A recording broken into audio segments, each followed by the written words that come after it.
Cycle से लेकर sewing machine तक सब कुछ तो विदेश से आता है। हम इंडिया में कुछ बनाते ही नहीं हैं और मैं इसे बदलना चाहता हूं। यह संवाद भारतीय ओटीटी जगत पर एक महत्वपूर्ण बदलाव का परिचायक है, जो सिद्ध करता है कि अभी भी कुछ बिगड़ा नहीं है और सही जगह सही कंटेंट हमेशा गुणकारी और लाभकारी ही सिद्ध होता है। नमस्कार, स्वागत है आपका टीएफआई पर, जो है भारत का सबसे बड़ा ऑल्टरनेट न्यूज मीडिया पोर्टल। और मैं अनिमेश पांडे आज आपको अवगत कराऊंगा कि कैसे रॉकेट बॉयज भारतीय ओटीटी जगत के बदलते स्वरूप का परिचायक है और क्यों ऐसी योजनाओं को अधिक से अधिक बढ़ावा देना चाहिए।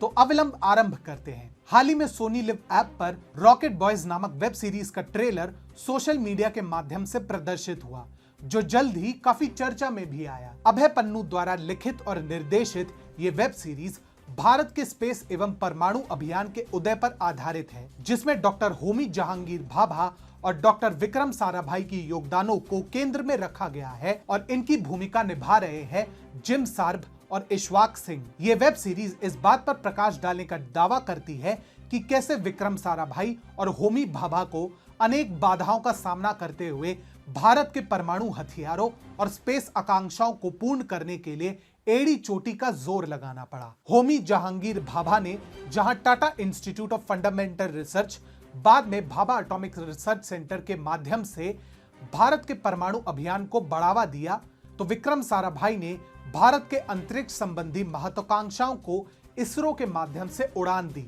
इस ट्रेलर के अंत में एक ऐसा सरप्राइज है जिसे देखकर आप भी अचंभित हुए बिना नहीं रह पाएंगे। वैसे भी आर माधवन इसी दिशा में पहले से ही रॉकेटरी जैसे बहुप्रतीक्षित प्रोजेक्ट के साथ पहले से प्रतीक्षारत हैं। अब ये सीरीज अंत में कैसी सिद्ध होगी, ये तो भविष्य के गर्भ में है, परंतु इस ट्रेलर से जो आशा की किरण निकली है वो ओटीटी जगत के लिए एक नए सवेरे का प्रतीक है।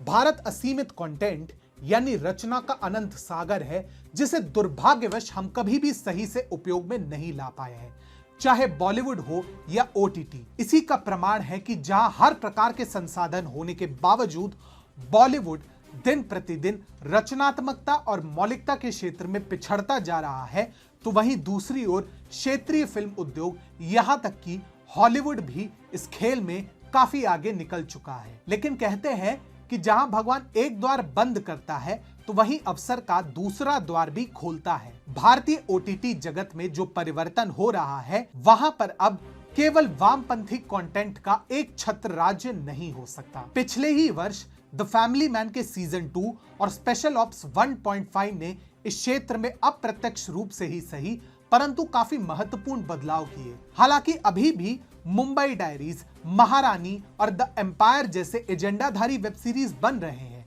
परंतु उनके मुकाबले तब्बार, गुल्लक, द लेजेंड ऑफ हनुमान जैसे भी वेब सीरीज बन रहे हैं, जो मनोरंजन भी देते हैं और साथ ही साथ अनावश्यक एजेंडा से भी मुक्त रहते हैं। द ग्रेट इंडियन मर्डर के साथ अजय देवगन जैसे अभिनेता भी ओटीटी प्लेटफॉर्म से जुड़ रहे हैं, जो कुछ ही समय बाद स्वयं एक नई वेब सीरीज रुद्र के माध्यम से ओटीटी पर पदार्पण भी करेंगे। अब एक तरफ मेजर, रॉकेटरी एवं आरआरआर जैसे बहुप्रतिष्ठित बायोपिक से भारतीय सिनेमा का नैरेटिव बदलने की दिशा में सार्थक कदम उठाए जा रहे हैं, तो वहीं अब रॉकेट बॉयज जैसे प्रोजेक्ट के जरिए देश के वास्तविक नायकों पर भी प्रकाश डाला जाएगा, जिन्हें देश के नकली इतिहासकारों ने अपने स्वामियों की जय जयकार में पीछे छोड़ दिया था।